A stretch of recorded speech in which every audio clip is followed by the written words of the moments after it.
আসসালামু আলাইকুম বন্ধুরা, কেমন আছেন? আশা করি আপনারা সবাই ভালো আছেন। বন্ধুরা, আমরা ছোটবেলায় অনেক কিছু ভুল কাজ করতাম, কিন্তু তখন আমরা জানতাম না যে এই কাজগুলো ভুল, এই কাজগুলো দোষণীয়। কিন্তু আমরা যখন বড় হয়েছি, যৌবনকালে পৌঁছেছি, তখন আমাদের মনে হচ্ছে যে সেই কাজগুলো আসলে দোষণীয় ছিল, ভুল ছিল।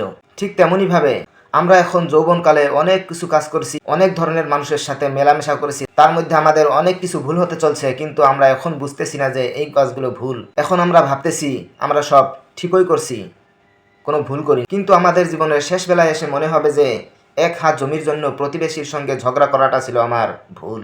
রাত জেগে মিথ্যা স্বপ্ন বুনে কারোর সঙ্গে চ্যাট করাটা ছিল আমার ভুল।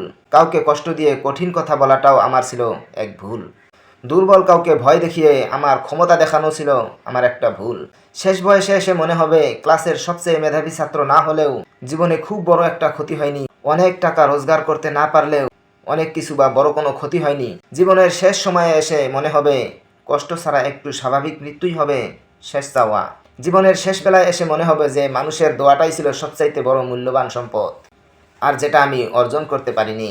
মানুষের মনে কষ্ট দেওয়াটাই ছিল সবচাইতে বড় ভুল। শ্বাসকষ্টের মাঝে আটকে থাকা নিঃশ্বাসের কষ্ট, শুধু মানুষের এই দোয়াটাই হবে সবচাইতে বড় মূল্যবান। বহুত বড় ভুল করতে পারি না। সেজন্যই আল্লাহর নবী সাল্লাল্লাহু আলাইহি ওয়াসাল্লামে কইছে, যারা যৌবনকালে নিজেকে নিয়ন্ত্রণ করতে পারে এবং আল্লাহকে ভয় করে ও আল্লাহর ইবাদত করে, তাদেরকে আল্লাহ তাআলা কিয়ামতের দিন আরশের ছায়ায় আশ্রয় দান করবেন।